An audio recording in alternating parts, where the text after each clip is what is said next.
welcome you all to the Indian Army's press preview for the Republic Day Parade 2026. जैसा कि आप सभी को पता है कि रिपब्लिक डे परेड से पहले तीनों सेनाएं परेड में भाग लेने वाले कंटिंजेंट और इक्विपमेंट के बारे में हमारे मीडिया फ्रेंड्स को प्रेस ब्रीफ द्वारा अवगत कराते हैं। इसी के तहत आज का ये press brief Republic day parade में इंडियन आर्मी कंटिंजेंट और इक्विपमेंट के बारे में बताने के लिए किया गया है। Ladies and gentlemen, the press brief will be all with the proceedings. To start with, the Chief of Staff will brief us all about the Indian Army's contingent and equipment taking part in the 77th Vishesh Seva Medal from Headquarter Integrated Defence Staff would brief us about the Tri-Services tableau. May I request people asking questions to kindly raise your hand. Once nominated, kindly introduce yourself and the media house you represent. I will take this opportunity to introduce the General Officer. Major Navraj Dhillon Vishesh Seva Medal was commissioned into the 42nd Armored Regiment in December 1991. The General Officer is a third generation High Command course from the Army War College, Mao, now Dr. Ambedkar Nagar, and the prestigious National Defence College, New Delhi.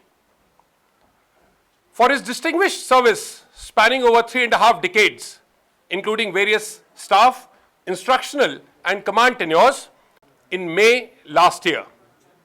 May I now request the Chief of Staff to kindly address the gathering. Sir. And मैं इस media brief में आप सबका हार्दिक स्वागत और अभिनंदन करता हूं और हमारी सबकी तरफ से आप सबको इस नए साल की बहुत बहुत शुभकामनाएं। मैं आपको 77th रिपब्लिक डे परेड जो कि 26 जनवरी को कर्तव्य पथ पर होगी और बीटिंग रिट्रीट सेरेमनी जो कि 29 जनवरी को विजय चौक में आयोजित होगी, इनके संचालन और होने वाली गतिविधियों के बारे में जानकारी दूंगा। परेड करीब 90 मिनट की होगी। ये 10:30 बजे सुबह आरंभ होगी और रायसीना हिल विजय चौक से होती हुई कर्तव्य पथ पे जाएगी और वहाँ से इंडिया गेट, तिलक मार्ग होते हुई लाल किले तक जाएगी। परेड का कार्यक्रम और सीक्वेंस इस प्रकार से होगा। आपको जैसे पता है, गणतंत्र दिवस के दिन हम देश के वीर सैनिकों को याद करते हैं और नमन करते हैं जिन्होंने देश के लिए अपने प्राण न्यौछावर किए। माननीय प्रधानमंत्री जी रीथ लेइंग तथा श्रद्धांजलि देने के लिए नेशनल वॉर मेमोरियल जाएंगे, जिसके बाद आगे की गतिविधियां आरंभ होंगी। माननीय राष्ट्रपति महोदया परेड की सलामी लेंगी। उनके आगमन पर राष्ट्रगान के दौरान 21 तोपों की सलामी दी जाएगी। इस साल परेड के चीफ गेस्ट हैं यूरोपियन काउंसिल के president his excellency Antonio Luis Santos da Costa और यूरोपियन कमीशन के president her excellency miss Ursula von der Leyen. European union का दस्ता एक कर्नल रैंक के अधिकारी लीड करेंगे और उनके साथ 4 ध्वज लेकर फ्लैग बियरर होंगे। इस वर्ष परेड के आर्मी दस्ते एक रणभूरी व्यूह रचना यानी कि बैटल एरे में कर्तव्य पथ से निकलेंगे। बैटल एरे का मतलब है कि विभिन्न दस्तों को युद्ध के दौरान प्रयोग होने जैसा दिखाया जाएगा। I will now elaborate on this unique conduct which is being showcased for the first time in the Republic Day Parade within the, of course, parade parameters. It's a combatized depiction of an offensive formation of the ready, resilient and responsive Indian Army. The array illustrates an offensive led by intelligence, surveillance, and reconnaissance elements.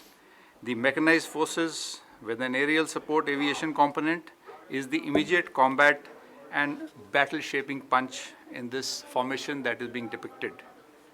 Special forces provide the high-risk conventional edge. They'll be on various specialist platforms employing autonomous systems. The vital boots on ground element will be showcased in this battle grouping. Along this also is the long-range surveillance and targeting ability of the newly raised drone and loitering munition units to hit targets in depth on actionable intelligence. Indigenous long-range vectors of the artillery are on parade with surface-to-surface indigenous long-range vectors of the RT. Also along with surface-to-surface rocket and strategic missile capability. So all this is forming part of the formation which is being depicted moving on the parade. In the formation, the air defense is provided by short-range and medium-range surface-to-air capability by these combat support elements. Networked with data centricity to therefore observe and strike up to a few hundred kilometers inside strategic depth of the enemy. Distinctive logistics components with automation and specialist animal capability will bring up the rear of the array. You will hence witness a tribute to the success of Operation Sindoor, plus the eminence of jointness, Atmanirbhar Bharat and innovation. तो साथियों, विशेष रूप से ये रणभूमि की रचना जिसके बारे में मैंने बात की, ये आत्मनिर्भर भारत की बढ़ती रक्षा क्षमता को प्रदर्शित करेगी। अब मैं आपको परेड के बारे में बताऊंगा। परेड के commander lieutenant general Bhavnish Kumar अति विशिष्ट सेवा मेडल ये चौथी बार परेड में हाजिर हैं और परेड के सेकंड इन कमांड मैं होऊंगा। और इस साल परेड की स्ट्रेंथ जो हिस्सा लेने वाले लोग हैं वो करीब 6050 के आसपास है। और मुझे ये भी गर्व महसूस होता है बताने के लिए कि हमारे साथ हमारे परमवीर चक्र विजेता और अशोक चक्र अवॉर्डीज़ परेड के अंदर शामिल होंगे। इस साल हमारे साथ होंगे सूबेदार major honorary captain Yogendra Singh Yadav, सूबेदार major honorary lieutenant Sanjay Kumar और अशोक चक्र विजेता होंगे मेजर जनरल CA पीथावाला और कर्नल D श्री राम कुमार। जो इक्विपमेंट पहली बार परेड में इस बार आपको दिखाई देगा, Shaktibaan regiment, Divyastra battery, Bhairav battalion, ये सब नई रेजिंग्स हैं और पहली बार आपको परेड में दिखाई देंगी। एडवांस्ड टोवर्ड आर्टिलरी गन सिस्टम्स जिसको ATAGS भी बोला जाता है, universal rocket launcher systems, unmanned ground vehicles, ये आपको प्लेटफॉर्म में माउंट होके दिखेंगी इस बार। Rugged terrain tactical transport systems जिसको RTTS भी बोला जाता है, robotic dogs, drones, loitering munitions, और ये सब इस बार आपको कॉम्बैट प्लेटफॉर्म में माउंटेड दिखाई देंगे क्योंकि जो पूरा इस बार संचालन हो रहा है वो कॉम्बटाइज्ड है। स्काउट्स का मार्चिंग कंटिंजेंट पहली बार आ रहा है और आपको स्पेशलिस्ट सर्विस एनिमल्स जैसे कि बैक्टीरियन कैमल्स, ज़ंस्कार पोनीज़, रैप्टर्स जिनको काइट्स भी बोला जाता है, ये आपको पहली बार इस साल परेड में दिखाई देंगे। मैं आपको जिस बात की मैंने रचना की बात की थी बैटल एरे की, ब्रीफली बताऊंगा। मैकेनाइज्ड एलिमेंट्स जो हैं ये लीडिंग एलिमेंट्स होते हैं और इस बार 61 कैवलरी जो हमारी एक हॉस्ट कैवलरी यूनिट है उसमें घुड़सवार आपको कॉम्बटाइज्ड रोल में दिखाई देंगे। जो बख्तरबंद गाड़ियां हैं, चाहे वो हाई मोबिलिटी रेकी व्हीकल्स हों, T-90 भीष्मा और MBT अर्जुन, इनके ऊपर भी आपको ड्रोन्स, लॉइटरिंग मिनिशंस और ATGMs काउंटर UAS सिस्टम्स इस बार माउंटेड मिलेंगे। BMP-2 सारथ और नामिस-2 जो कि नाग मिसाइल कैरियर होता है शामिल हैं इस बार। और इन मैकेनाइज्ड एलिमेंट्स के साथ हेलीकॉप्टर्स जो एयर में होंगे, शेपिंग द बैटलफील्ड कंपोनेंट। ये आपको ध्रुव एडवांस्ड लाइट हेलीकॉप्टर, भारत की रुद्रा हेलीकॉप्टर्स जो कि एक आर्म्ड हेप्टर होता है, अपाची AH-64E, और साथ ही साथ इसके प्रचंड जो कि लाइट कॉम्बैट हेलीकॉप्टर है। स्पेशल फोर्सेस डिटैचमेंट एक ऑपरेशन रोल में आपको दिखाई देगा इस बार। और इनकी विभिन्न गाड़ियाँ होंगी और इसमें खासकर सबका नाम मैं नहीं लूँगा, लेकिन इनके अंदर ऑल टेरेन व्हीकल से लेकर के आपको सब गाड़ियों पे remotely piloted aircraft systems, micro surveillance drones, इत्यादि robotic dogs, unmanned ground vehicles देखने को मिलेंगे। और जो ग्राउंड का दस्ता है, जो इन्फेंट्री माउंटेड कॉलम इस बार है, उसके अंदर भी विभिन्न गाड़ियाँ हैं और इनको आप प्लेटफॉर्म में भी अनमैन्ड ग्राउंड व्हीकल देखेंगे। इसके साथ साथ इस बार इन्फेंट्री मोटर सिस्टम जो मोबाइल मोटर सिस्टम होता है वो भी आपको देखने को मिलेगा। आर्टिलरी वेपन सिस्टम्स, शक्तिबान और Divyastra, strike and surveillance capability, इसके अंदर ड्रोन स्वॉर्म्स से लेकर के long range surveillance and loitering munitions होंगे। ATAGS जिसको अमोग बोला जाता है, 155 mm इंडिजीनियस गन सिस्टम, उसके साथ ही Dhanush again 155 mm indigenous system आपको देखने को मिलेगा। और surface to surface attack capability में सूर्यास्त्र जो कि यूनिवर्सल रॉकेट लॉन्चर सिस्टम है, 150 से 300 किलोमीटर की मार करने वाला ये वेपन सिस्टम पहली बार आ रहा है। और ब्रह्मोस जिसकी मुझे नहीं लगता ऑफ सिंदूर के बाद आपको कोई इंट्रोडक्शन की ज़रूरत है। और इसके अलावा आपको जो हमारा एयर डिफेंस है, जिसकी बैटल एरे की बात की थी मैंने, AD कवर, इसके अंदर आकाश वेपन सिस्टम और अब्रा जो कि एक medium range surface to air missile है, 70 किलोमीटर की मार करने वाला आपको दिखाई देगा। Logistics and specialist platforms, forward area में ड्रोन्स की फैब्रिकेशन, सस्टेनेंस और बाकी रिपेयर्स करने के लिए एक ड्रोन शक्ति गाड़ी आपको इस बार दिखाई देगी। और जो आखिरी आर्मी कंटिंजेंट होगा वो लॉजिस्टिक्स का होगा। हमारे सोल्जर्स को हिमालय और सियाचिन जैसी दुर्गम इलाकों में जो तैनात हैं, वहाँ पे एनिमल्स की बहुत योगदान होता है, वो इस बार आपको देखने को मिलेगा। और कंटिंजेंट के अंदर बैक्टीरियन कैमल्स, संस्कार पोनीज, रैप्टर्स, इंडियन और फॉरेन ब्रीड के dogs, glacier all terrain vehicle इत्यादि व्हीकल पे माउंटेड आपको दिखाई देंगे इस बार। और जैसे कि आपको बताया गया है, कंटिंजेंट कमांडर्स हमारे साथ यहाँ आज मौजूद हैं, तो all of you who want to interact of course most welcome after this. खासकर एक इंटीग्रेटेड ऑपरेशनल सेंटर इस बार IOC का एक टैब्ल्यू है। So this special army tableau commemorates Op Sindoor and depicts our strategic planning process. Also as to how BrahMos was lethal for the enemy, and our AD defense systems, right from L-70 and Akash, right up to the strategic AD systems, provided the protective shield under Sudarshan Chakra. Parade के बारे में जो marching कंटिंजेंट्स हैं, इस साल army के 6 marching कंटिंजेंट्स हैं, जिसमें मिक्स स्काउट्स ऑपरेशन रोल में, the Rajput regiment contingent, the Assam regiment, the Jammu and Kashmir light infantry regiment, the regiment of artillery and also for the first time the Bhairav contingent. Navy और एयरफोर्स एक marching contingent से हिस्सा ले रहे हैं।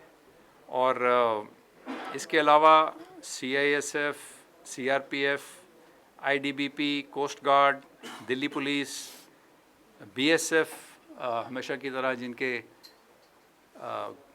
कैमल कंटिंजेंट आते हैं, वो इस बार 2 हैं। परेड के अंदर 12 बैंड और मिलिट्री बैंड जो होते हैं और 8 पाइप बैंड हैं। इंडियन एयरफोर्स और इंडियन नेवी परेड का आगाज़ मी-17 अपाचे हेलीकॉप्टर से होगा। परेड के आखिरी चरण तक इंडियन एयरफोर्स, इंडियन नेवी और इंडियन आर्मी के 29 एयरक्राफ्ट आपको दिखाई देंगे, जिसमें 16 फाइटर और 4 ट्रांसपोर्ट और स्पेशल जहाज और 8 हेलीकॉप्टर। ये सब 8 अलग अलग फॉर्मेशन में फ्लाई करके जाएंगे। जहाँ तक कि इंडियन नेवी का सवाल है, मार्चिंग कंटिंजेंट है इंडियन नेवी का इस बार, बैंड है और एक टैब्ल्यू जो कि नेवी की शान और इतिहास को बयां करेगा। टोटल टैब्ल्यू इस बार 30 हैं, जिसमें डीएमए का एक टैब्ल्यू है, इंडियन नेवी का है और एक वेटरन्स टैब्ल्यू भी शामिल है। स्टेट्स के 17 टैब्ल्यू हैं और 10 हैं मिनिस्ट्रीज़ के। अंत की तरफ परेड में एक 10 मिनट का सांस्कृतिक कार्यक्रम भी है, जिसमें करीब 2500 आर्टिस्ट हमारी प्राचीन सभ्यता और संस्कृति और प्रगति का झलक प्रस्तुत करेंगी। सीआरपीएफ और एसएसबी के डेयरडेविल मोटरसाइकिल दस्ते भी हाजिर हैं और मुख्यतः इनमें वीरांगनाएं आपको दिखाई देंगी, अलग अलग फॉर्मेशन में कर्तव्य करती हुई। अब मैं आपको संक्षेप में बीटिंग रिट्रीट के बारे में बताऊंगा। 29 जनवरी को विजय चौक पर बीटिंग रिट्रीट समारोह आयोजन किया जा रहा है और इसमें military bands, pipe and drum bands, navy band, air force और सीएपीएफ बैंड, जिसमें आईटीबीपी, सीएएसएफ तथा बीएसएफ के शूरवीर शामिल हैं और ये विभिन्न फॉर्मेशंस में आपको मार्च करते दिखाई देंगे और इसमें इंडियन ट्यून्स बजाई जाएंगी और एक नए अंदाज में इस बार। So towards the ends friends, that is all that I have to say and thank you for being here. If there are any questions, we'll take them on.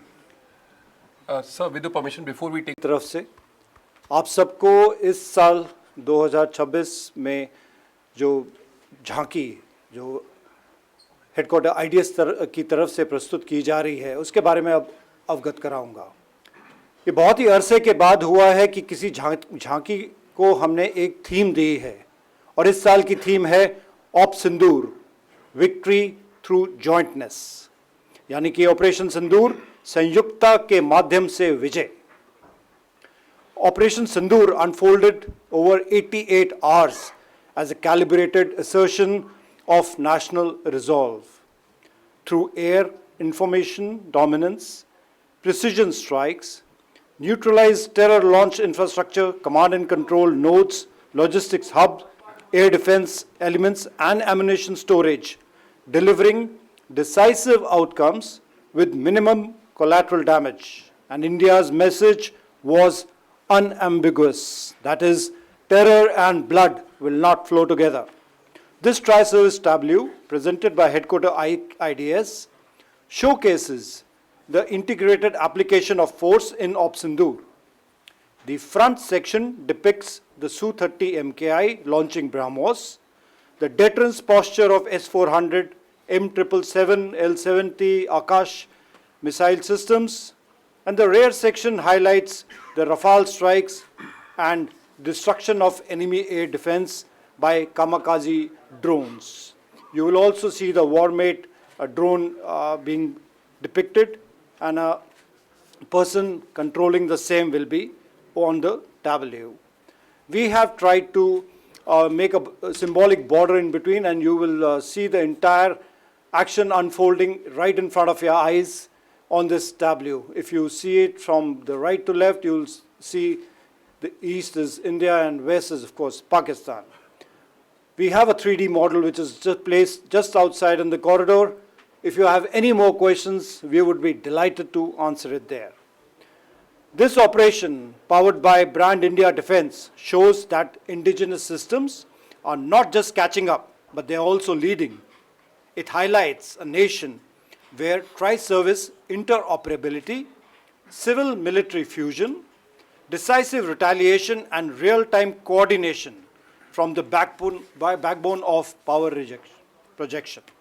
In essence, the Operational Sindoor is not merely a military response. It is India's declaration that victory through jointness is now India's operational identity and strategic signature. A message broadcast with clarity and confidence that India will act with precision, defend with supremacy, punish with certainty, and march towards Atmanirbhar Viksit Bharat 2047 with unshakable resolve. Thank you very much. Jai Hind, Jai Bharat. अपनी battle array का जिक्र किया, अगर ये बहुत अच्छा रहेगा अगर आप हिंदी में समझा सकें लेमैन लैंग्वेज में कि किस तरीके बैटल एरे में क्या फ़र्क होगा, जो पिछले बार तक हम परेड में देखते रहे हैं वो कैसा था और इस बार जब okay you asked about the battle array आपने पूछा, तो ये जो परेड के अंदर जिस हिसाब से इस बार कोशिश ये है, और आपको डिटेल जब कमेंट्री होगी परेड की इसमें विस्तार से समझाया जाएगा, क्योंकि एक एक दस्ता आता रहेगा सलामी मंच के सामने। पर कोशिश इस बार ये है कि जितना हो सके एक जैसे फोर्स युद्ध के दौरान मूव करती है उसकी रचना होती है लड़ाई में, जहाँ की कॉम्बैट रेकी एलिमेंट्स और कॉम्बैट एलिमेंट्स से लेकर के लॉजिस्टिक्स तक इनको एक सीक्वेंस में उस हद तक दिखाया गया है जिसमें कि जब ये पूरा दस्ता हरकत करता है लड़ाई में वो कैसे करेगा। तो ये फ़र्क है कि इस बार कॉम्बटाइज्ड वर्जन आपको देखने को मिलेगा। नहीं तो ज़्यादा क्या होता है कि आप सेरेमोनियल तरीके से गाड़ियों को हरकत करते हुए देखते हैं। और आपने ये पूछा कि बीएसएफ के दो दस्ते हैं, एक कैमल कंटिंजेंट है और साथ ही साथ एक बैंड है जो कि ऑल्सो कैमल के ऊपर माउंटेड है। आपने डिकेड ऑफ ट्रांसफॉर्मेशन का सवाल पूछा था, तो जो मैंने बोला है कि इस बार जितनी लिस्ट ली मैंने बताई आपको कि नए जो इक्विपमेंट हैं वो यूनिक और बहुत हैं जो इस बार परेड में शामिल हो रहे हैं। और जो डिकेड ऑफ ट्रांसफॉर्मेशन है, जो कि डिकेड के अंदर एक ट्रांसफॉर्मेशन होती है, क्योंकि टाइम लगता है चीज़ों को एक सिस्टम के अंदर आने के लिए, और इसके अलग अलग पिलर्स हैं। तो उसके अंदर इस बार ये दिखाया जा रहा है कि हमने क्या क्या तरक्की की है जब से ये प्रोसेस शुरू हुई है डिकेड ऑफ ट्रांसफॉर्मेशन की। और क्योंकि आपको इतने नए इक्विपमेंट और उनकी काबिलियत जो इंडिजीनियस हैं देखने को मिलेंगे, वो ये दर्शाते हैं कि ये जो डिकेड ऑफ ट्रांसफॉर्मेशन का प्रोजेक्ट है ये किस प्रकार से आगे बढ़ रहा है। और इंडिजीनियस सिस्टम्स तकरीबन जो मैंने आपको जितने आपको आर्टिलरी, एडी और एसएफ में जो और माउंटेड सिस्टम्स की बात की, ये सारे इंडिजीनियस हैं।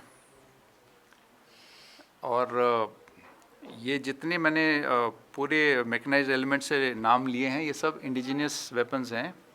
और इसका ये दर्शाता है कि जो आत्मनिर्भर भारत का जो प्रोजेक्ट है किस प्रकार से आगे बढ़ रहा है। There's one more question. I think all three answered. Sir. Okay. Anju ji.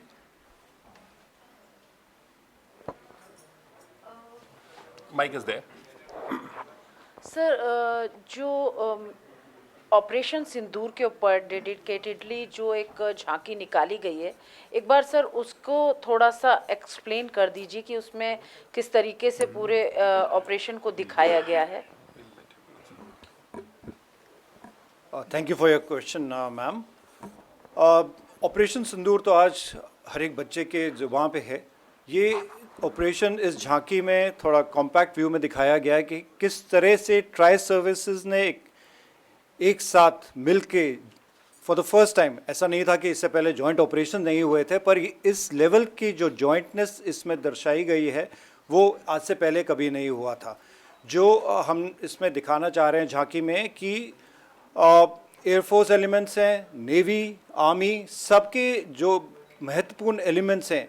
First stage में जो आपने जैसे देखा 9 terror camps were targeted on the first night, and out of that 7 were by army and 2 were by air force, and subsequently there was destruction of air assets, and by other military targets were also targeted by the air force, and that has been showcased. We have shown the symbolic launch of a BrahMos by a Su-30, which had gone and destroyed the one of the air bases and destroyed the hangar. In the hangar there are a number of aircraft which were destroyed. Same has been shown in the tableau, you will see it outside. We have showcased the air defense elements. For example, the S-400, and like our chief has also elaborated that this has been the first ever longest claimed shot by air defense weapon, more than 300 kilometers, by the S-400 onto presumably the SAB that is there, the AEWC aircraft. That has also been showcased there. So everything that has been put on the tableau has already been there in the public memory. And this is just to once again highlight the resolve of our country that together, if we fight, victory is inevitable and it will always be ours. Any other specific question, I can answer it on the 3D model itself, ma'am. Thank you. Anuvesh, uniform है, तो uniform की किन तरीके के uniforms हमको देखने के मिलेंगे और विविधताएं किस तरीके से देखने को मिलेंगी sir? Parminder ma'am. Good afternoon, sir. This is Parvinder Sandhu from UNI. First of all the best for the parade. I hope the weather gods will be kind on 26th. So my question is, how many women officers and from other ranks are participating in this year's parade, and whether the number has gone up or as compared to the last year's parade? Hirendra ji.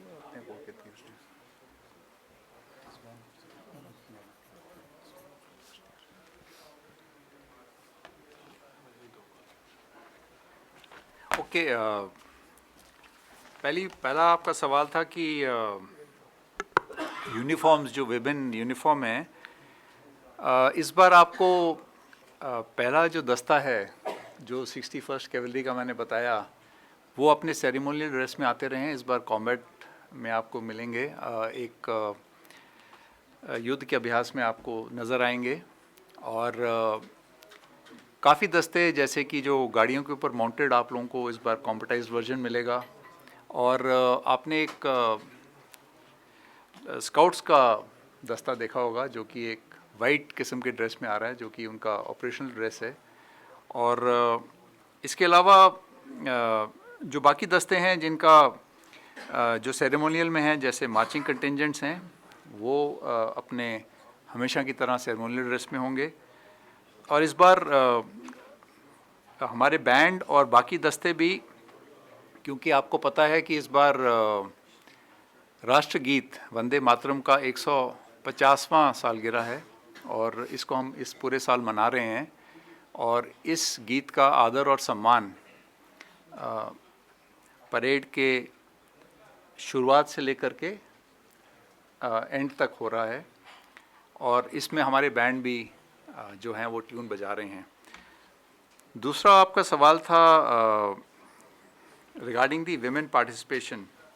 So this time we have about 514 women participants amongst everyone, and total मतलब ये participants हैं जिनको मैंने जो सांस्कृतिक कार्यक्रम है उसके अंदर जो participants हैं, उसके अलावा there are purely women contingents also, and there's also a contingent of CRPS which is led by the commander, and all other of course contingents are the members are all males.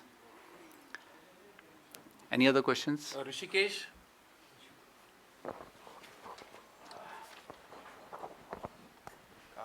रहा तो कुछ वैसा ही होगा sir. और Ladakh scout तो पहले भी हिस्सा ले चुका है, तो क्या मिक्स्ड स्काउट पहली बार हिस्सा ले रहा है, ये कहना ठीक रहेगा sir?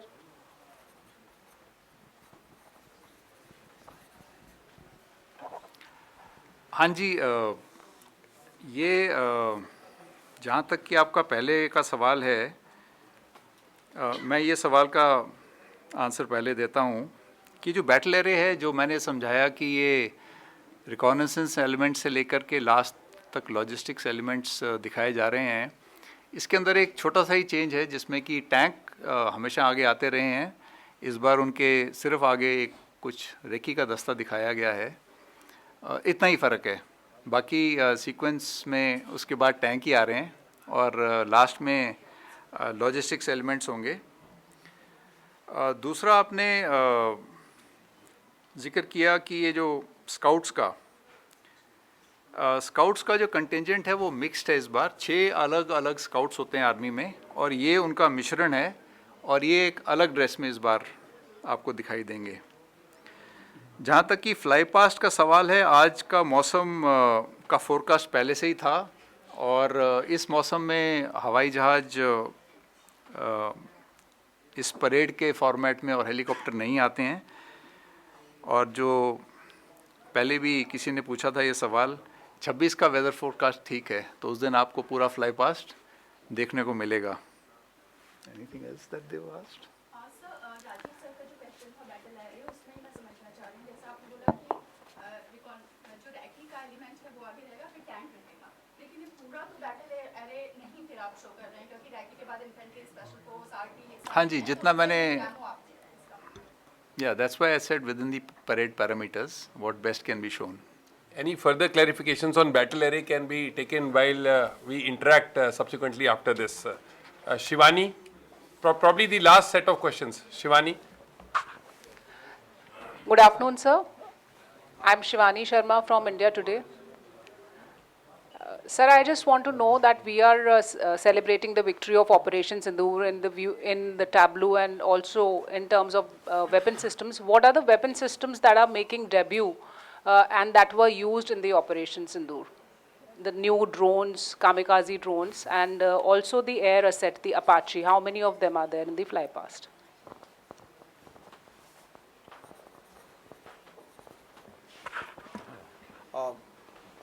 Ma'am, thank you for the question. It's in 2 parts. One is about Apache that I will leave it at the moment.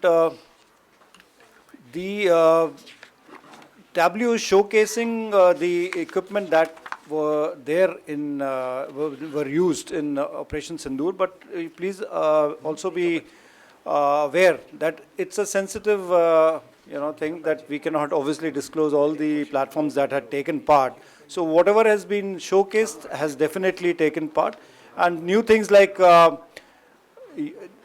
kamikaze drones like Warmate, etc., and maybe firing of Su-30 for the first time, BrahMos firing and hitting a military target. These are all first time events, and many more like this have been have taken part in, have been there in Operation Sindoor. While technical details and other operational details, because of the sensitivity of the nature of information, I will not be able to divulge at the moment right now. Thank you so much. Yes, please. Kunal Dutt here from PTI, Lord enough. So, Kunal. my 2-part question. So, first is on, I think what Shivani also asked is the debut. We do get a broad idea of the newly raised units, the Bhairav battalion and other being making the debut. That's quite obvious, sir. But in terms of missile systems, sir, if we can just, you mentioned a few of them, short range, medium range, long range. So which are these platforms which are going to be for the very first time being showcased? That's one part, sir. And for Op Sindoor, sir, while we do understand some of the aerial platform that we have mentioned, but Akash Tir, the aerial defense system, sir, air defense system it played a very critical role. So will it anyway be showcased during the parade or in the tableau? Broad understanding. Yes, see, I'll just take on these very briefly. So Akash is a weapon system which has been displayed earlier also. It's a surface to... No, Akash Tir is not a weapon system. Akash Tir is... I'll answer about Akash Tir. Akash Tir is a different thing in which, you're integrating ICCS and Akash Tir, which is more to related with the management of the air situation picture. Akash is being fielded, and so is the MR SAM. Akash has got a range of 25 kilometers, and the MR SAM has got a range of 70 kilometers. So that is being fielded. First time is the prominent one which I mentioned, is the surface-to-surface system, which is the Suryastra, the universal, the system which I mentioned, which is got a range of 150 kilometers and 300 kilometers. URLS, yes. And one question was regarding the drones, which you will see right from a swarm drone up till the Suryastra and the Divya Shakti battery that I spoke of. A wide variety of range from a few kilometers up to a few hundred kilometers is what you will see on display. And someone had asked about the UN contingent, which we had not answered. Of course, it's the European Union this time. And what they have in terms of participation is